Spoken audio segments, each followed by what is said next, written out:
Yes, they do. Yes, we do. How cool is that? Yes, they're starting to pop up. Okay, Let's great. go. All right. So, first question is going to be Jack from Minnesota. What made you want to come out with a memoir now? Pressure. Everybody kept saying, when is your book coming out? I said, I didn't write a book. Well, why not? And everybody kept saying, you have to write a book about your life. And the pressure was like over a 10-year period. It was every day, all the time, from all kinds of people. So I said to my wife, do I do this? And she said, sure, I'll help you. And she helped. That is awesome. Yeah. That is awesome. Okay. Now, the next one's going to be from Alicia from Virginia. Eric, first off, I just wanted to say that you are an incredible actor, and The Nature of the Beast is my favorite movie of yours. Oh, thank you. And that's from Alicia, so you And- can and- address her. but he's not through yet. No, and then are you and Eliza still taking care of the squirrels and cats like you were on Wife Swap? I'm so excited to get your book. Thank you so much. That is so nice of you. Thank you so much for the kind words. That means so much to me. You have no idea. Yes, we have a squirrel sanctuary. We have hundreds of squirrels, and we get a big bag of nuts, walnuts in the shell from the city every month to feed the squirrels. So we're a legitimate sanctuary, and we have, but that's not the only animal we have here. We have everything. But squirrels are what you'll see if you come to our property. And she asked about the cats, because obviously you've seen really diverse things. Nature of the Beast is really different from Celebrity Wife Swap. Oh, and I want to thank you for that compliment. It's also one of my favorite films I've ever made. It's one of my top 10 or 12 films I've ever made, and I made hundreds. So I love that movie. And I love, Lance. Lance Henriksen. Lance Henriksen, what a cool cat, what a great actor. And he had such a hard part in that movie, because if you know that movie and you watch it again, you like see his transitions. Oh my God, he's so brilliant. And he was such an actor's actor to work with. Wow, that's awesome. All right, the next one is going to be from Charles from Washington. Hello, Charles. And his question was, what do you think was your most challenging role? That's an easy answer. And it was a biography. It was called Star 80. It was about Dorothy Stratton and Paul Snyder in 1980. Well, from 1976 to 1980. And playing a real person, you have your boundaries. And so I was hemmed into reality. I could not use my imagination. I had to use facts. That was hard. And Bob Fosse took care of me like a mother takes care of a child.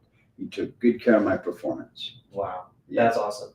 Fun little fact, that's my father-in-law's favorite movie. Oh! Yeah. It is the best docudrama ever made. I'm so proud to say that. Wow. Yeah. And then Charles also said, thank you and love your work. Oh, thank you, Charles.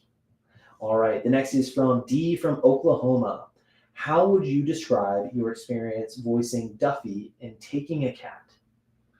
Talking cat. Oh, talking cat. Yeah, taking a cat. Duffy the Talking That's Cat. That was the easiest, most fun, most relaxed, most unshaved, underdressed job I've ever had. That's so fun. All right, now the next one's going to be Frank from Tennessee. What is the most difficult role you have played, and which character of yours is your favorite? Okay, it's a tie with the most difficult role. That would be between that would be between Star 80 and the Pope of Greenwich Village. What was the other addendum to that? And then the other one is which character of yours is your favorite? To play, it was Runaway Train. To watch, it's the Pope. Okay, how fitting, since your book is The Runaway Train. All right, Kimberly from Virginia. What is something new you've learned about yourself as a result of reflecting on your life and writing this book? I hope you know how loved you are. Thank you so much. Now, this sounds morbid, but it's a fact. What occurs to you the most as you write a book about yourself, even if you're just old enough to write a book about yourself alone, that fact, you realize as you're writing an autobiography, you're going to die and you're going to not be here anymore. And this will be all that's behind. And it becomes precious because this is it. When I'm gone, they'll see my movies and they'll read my book. So it's kind of precious, and it's kind of chokes me up, actually. Expanding on that, is there something important that you wish your fans could take away? Like, what would be one thing you wish your fans could take away? The one thing I'd like them to understand about me is I'm just a country boy who learned how to talk. So everybody went, oh wow, he can talk. So I could work. And I think what I want them to get out of the book is I'm not a psychopath. Like, I play so well. And I play them so well because they're so far away from me, I can see them. So I can take aim at them. When they're you, it's very hard. It's hard to play yourself. It's almost impossible, actually. But when I can see a character, then I can touch them. Awesome. All right. So we have Logan from California. Do you enjoy acting in big movies or in indie ones? It's all the same difference to me. It's like when they say, I married a redhead, so I prefer redheads. But it's like when they say, do you like the blondes or redheads? I like them all. It's the same thing with work. It's the same thing. That's so fun. Okay. Then we have Luke from the UK. What was your most memorable moment during the filming of the Beast of the Best of the Best? The best of the best. Well, we took a week, 10 days to shoot all the last fights. And probably when I dislocate my shoulder and we have to pull it back in place so I can't fight, and I say, Papa, Tommy, Papa, Papa, and I start screaming. And it's so emotional now because the movie can't go on unless he pops my arm. So that was the most memorable moment because I did it I was so in it that day that everybody said, Eric, you okay? I said, yeah, let's make a movie. But yeah, and that was a very memorable, happy moment that I actually fooled my cast and crew. They're like, damn, you okay? Yeah, I'm fine, let's shoot. It was really neat. Papa Tommy, Papa Tommy. Oh, that's cool. All right. We have Sharon from Illinois. We think it would be hysterical if you were in the Lego Batman movie. Is there any chance of that happening? There is a chance of that happening if you produce it. All right, Sharon, we need you to produce it. All right. And then we have some last minute. I have to show everybody out there what I'm wearing. My son is he's actually her son, he's my stepson, but I've been sleeping next to her since he was a little boy. So I call him my son. He has a father who I like, and his father's cool. So I don't want to trespass, but I call him my son, even though he's not. But he's my favorite singer-songwriter, Keaton Simons. And here's a shirt that's a homage to him, Keaton. And just want everybody to see it. I think the reason maybe that Eric, that gigantic non sequitur just happened, is because he was thinking if he did a Lego movie or something like that, how much the kids would love that, meaning the grandkids in this case.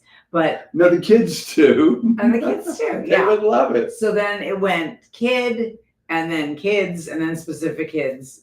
Is that what happened? But I also saw my shirt in reflection. Oh yeah, I gotta tell them about the shirt. Yeah. Yes. Okay. Go ahead. There were some new questions there. Yes. All right. So we have Will from Canada. You appear in many different kinds of movies, some of them political.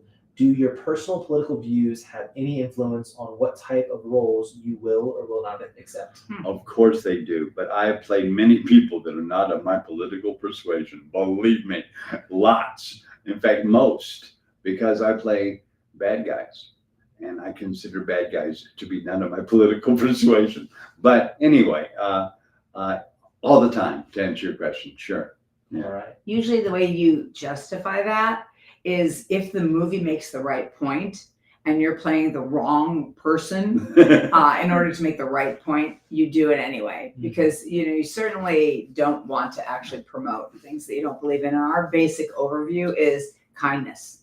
That's it. Kindness and understanding, in whatever form that can take. How true that is. All right. We have Patrick from Missouri. Hey, Patrick. How difficult was it to play the troubled real-life character Paul Snyder in Bob Fosse's Star 80? Well, we were talking about that, Patrick. It was the hardest job I've ever had. One of the 2 or 3 hardest jobs I've ever had. And what was hard about it?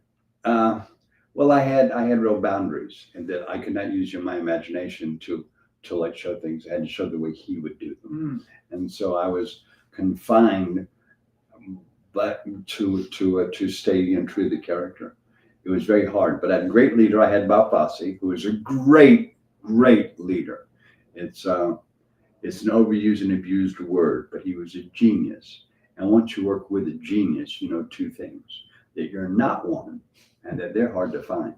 And I've only met 2. He's one of them. Wow. And I'm old, dude. But still young at heart.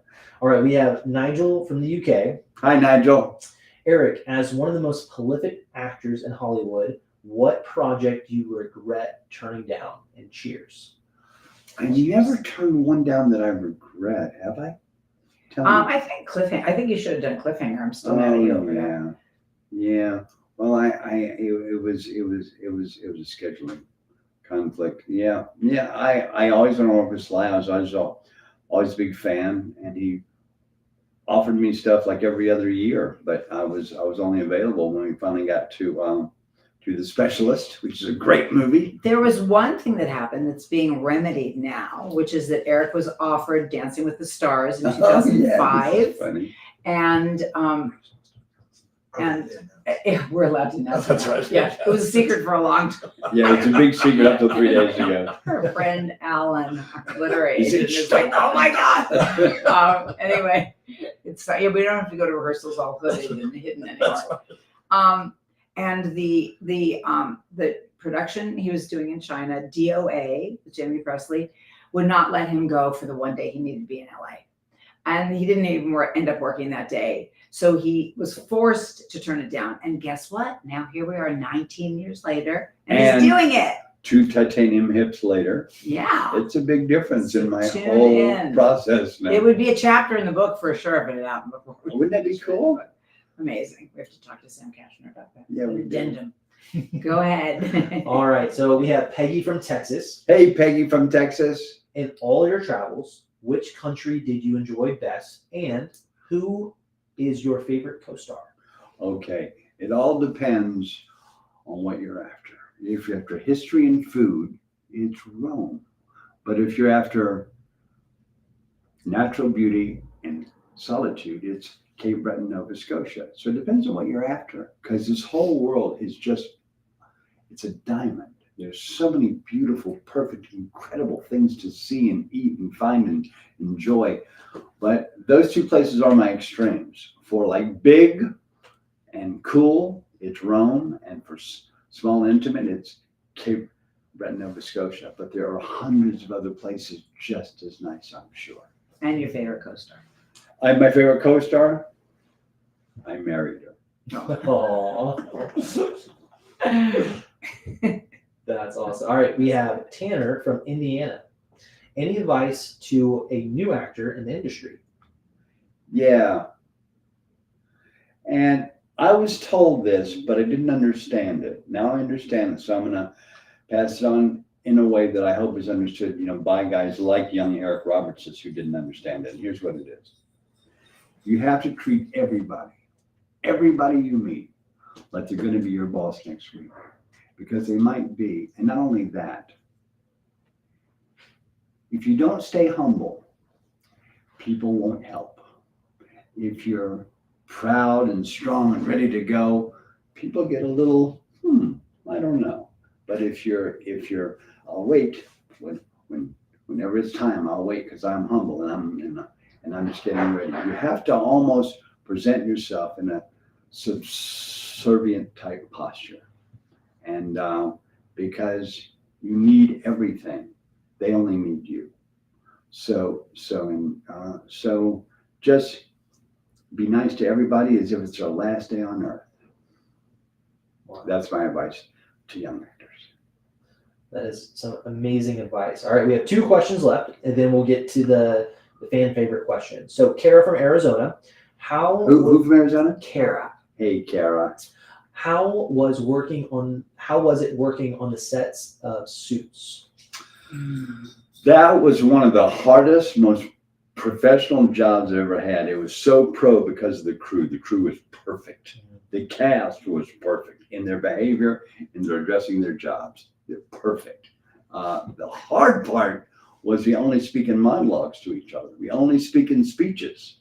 And they would hand you rewrites every 10 minutes. So you're learning lines all day long. And it's hard, dude, to learn a speech that you just ended and you're going to shoot it in exactly 600 seconds. Okay. And it's frightening, dude. And I'm a chicken shit. I get nervous. And I would turn to who was the star? Gabriel? Gabe. I would turn to Gabriel, what do I do? He said, suffer like all of us. It was so funny. And yeah, it was work, man. It was real work. But that show was so good. The directors were fabulous. The crew was fabulous.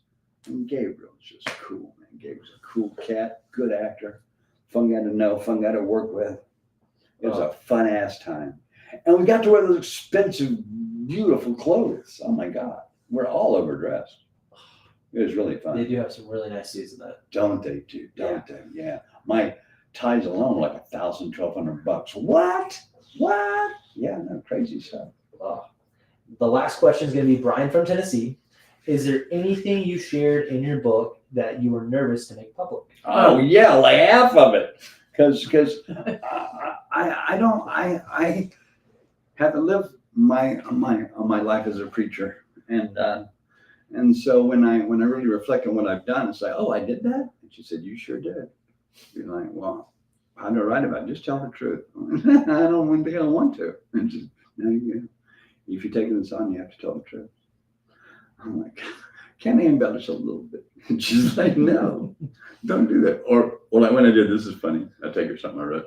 How's this? You exaggerated your ass off. She'd say, sorry.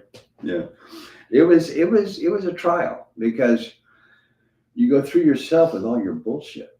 And I have lots of bullshit. Oh, it's okay. It is okay. Yeah. And I have lots of bullshit. So when you get, and she kept me on track. Nope, this bullshit.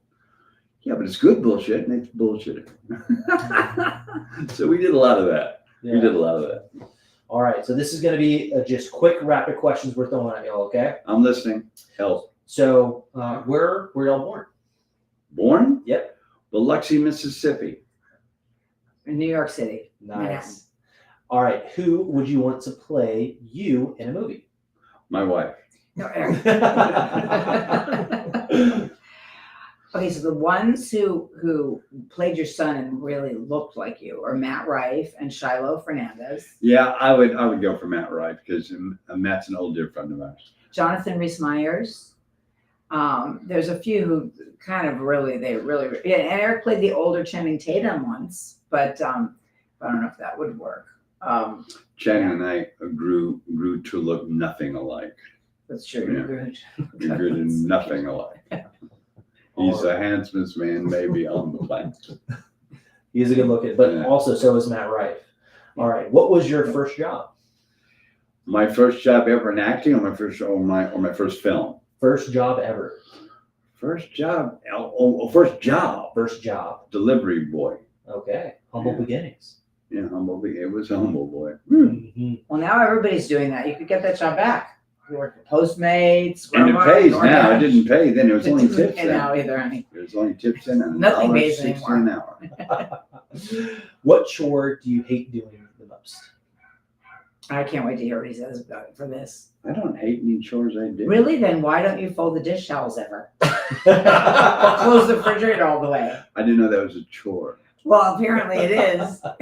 You flunked that chore. We have a towel rack that's next to our sink where we keep the 3 towels lined up. And I have a fan, so I thought, There's no excuse. And it's boom. No And excuse. it's not all folded and nice and she gets mad. Eric, can you have the Sorry, baby. Sorry, baby. What is your biggest fear? Well, death. I mean, you know, once you turn 50, you're kind of preoccupied with your death. And I find this is a common occurrence. I find it's not just me, it's all my friends. And yeah, once you turn 50, you're kind of preoccupied with dying because you know you have less time left than you've had before.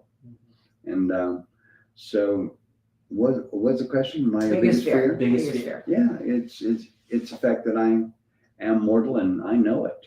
And you don't know it up until you're around 50. You're immortal. And when I finally got mortal, I got a little scared. I'm not panicked yet, but I probably will be. That comes at 55, right? Will I pass that? when you get to be 55. Right. Oh, All right. So I think I might know this, but who makes you laugh the most? She's funny, dude. She left me Emily, funny. into bed for many years. What is the one thing you need to have in your fridge at all times? Can we answer this one here? Frozen yogurt. Frozen yogurt. Wow. Any specific flavor? I like the vanilla flavors and all the chocolate flavors, and they can be any kind of combo. Yeah. Okay. Keep it simple. What was your favorite school subject? Geography. Geography. Who is the most interesting person you have met recently? Probably my book agent. Okay. It's not here or anything. Now, I'm only saying that because this is a big deal to me, and I was so happy to get here today for this. I mean, it's a big event in my life, man. And I came here and suddenly I was told, oops, by the way, you can't start a big event up to you sign 500 books. I'm like, oh, so it kind of put a damper on. But I'm so happy. I can't believe this is happening for me. And Alan, who's my book agent, is a guy who does stuff that I don't know anything about. And he's cool. And so right now, today, he's the most interesting new guy, most valuable new guy in my life right now. Yeah. Okay. Thank you. You're welcome, Alan. I approve of that. Oh, Alan's here? All right. So for the fans who don't know, what is your middle name?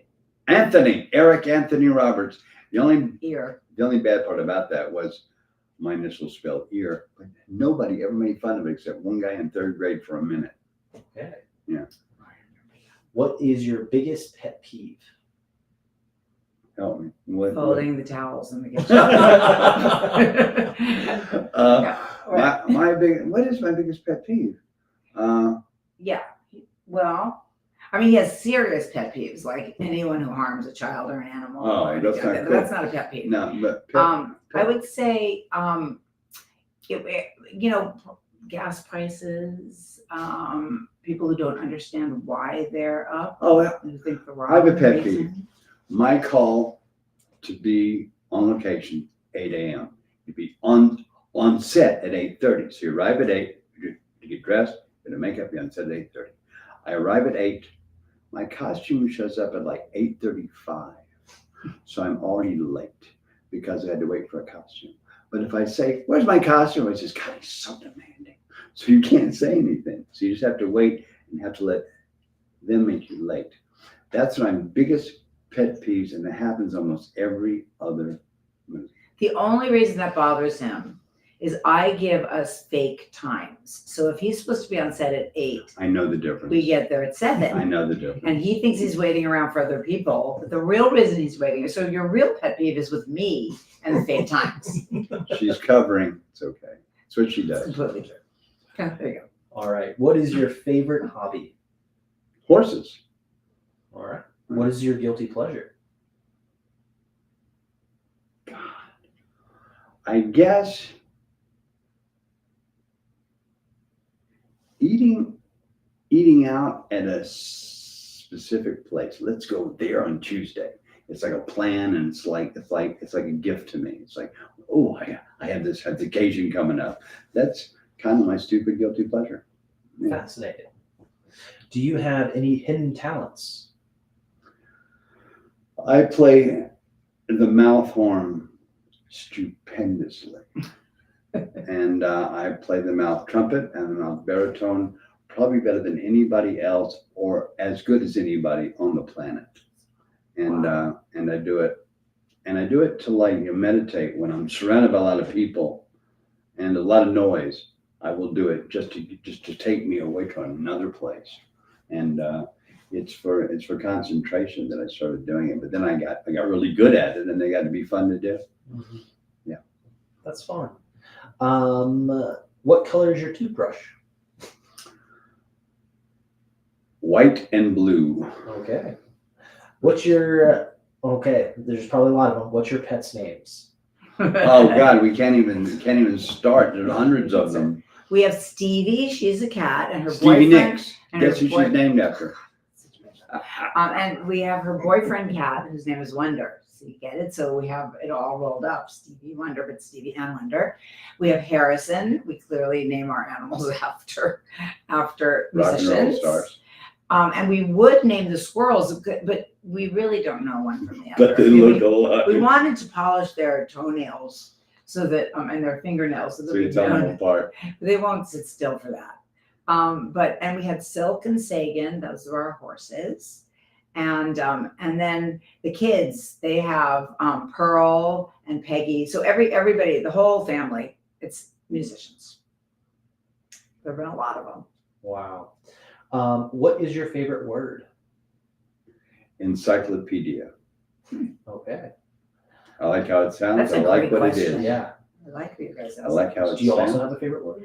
I have unfavorite words for some reason. That Okay. words that are seem so sad, and it's really stupid words that seem so sad. Like finished. I hate that word. Right? Even when you finish signing all those You are books, so sensitive. I'm very sensitive.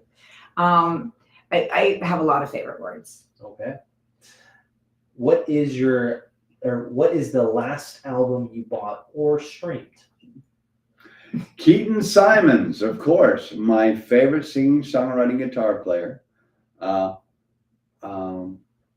He's got many albums. I think he's got 8 to 10 albums out right now. But the one I like best is called X's and Y's. Good title, huh? Yeah. X's and Y's. Okay. We have 4 questions left. What is the last gift that you gave somebody? Well, it would have been recently. I give her gifts all the time. He does, but we also like, because since we've included one kid, we can include another. My daughter is a chef and baker, phenomenal, amazing, and Bake Shop. PI bake shop. But she does these amazing gift baskets, and also these favorite things, cakes. Like she did a replica of Keaton's signature guitar and The presented actual it to him. size of his guitar. Yeah, presented to him in an envelope case. It was a cake in an envelope case, and the cake looked like a real guitar. What? Yeah, Yep, it's true amazing. story. It was fabulous. We use her stuff as gifts all the time. It's pretty cool. Oh wow. All right. What cause is dear to your heart? Child abuse, animal abuse. We have to protect the kids. We have to protect the animals, and those are our 2 go-to causes right away for anybody who needs us. We're there. Wow. Those are great causes. What is your greatest achievement? My marriage. That's precious. No, it's not just because I have a crush on her. It's because your marriage is hard, and you have to hold up your end, or it's not going to last. And and it's a job. And once you accept it, you have to do it. And so it's not like romantic fun. It's like I mean, it is romantic when you're having fun, but it's it's a job that you have to do well or get out. And most people get out, I hear. Yes. All right. The last question is, where do you want to go that you have never been? It doesn't have to be on this planet. Yeah, I don't want to leave the planet, baby. Okay, I don't blame you. Yeah, I think. We've been a lot of places, so it's a Yeah, tough I one. know. I've like been everywhere is the problem. Like there are 192 countries, and I was told by somebody, I don't know how they know this, but I was told by somebody on the road the other day that I've been to over 100 of them countries. So, but why the question's hard is sometimes I haven't been that I want to go because I've been everywhere I want to go. If I haven't been there and I want to go, I don't know it yet. Yeah. So I guess would it be fair to say that Rome and then the other place that you talked about, those would be your go-to places? Well, they're A and Z of my go-to places. Okay. In the the bigger city places of all the big cities, I probably would pick Rome. And of all the hideaways, I probably would pick Cape Breton, Nova Scotia. There are lots of other places that are just as nice. Those are just examples. Okay. We were just in Mendocino, right? Is that Yeah, where we were? and it was incredible. I've There's never been beautiful there places before. right here in California. Yeah, it's so beautiful. It's like a movie set. It's so perfect. Yeah, it's really There you neat. go. You don't have to go far. Well, that wraps up all the questions here. But before we take off, we want to let y'all know that y'all can get his book at ericroberts.com. And if you use Train15 at checkout, you get 15% off all purchases. Train 15 at checkout for a cheaper book. Go for it. Yes. And what's the website where they go to get the signed book? It's going to be ericrobertsbook.com.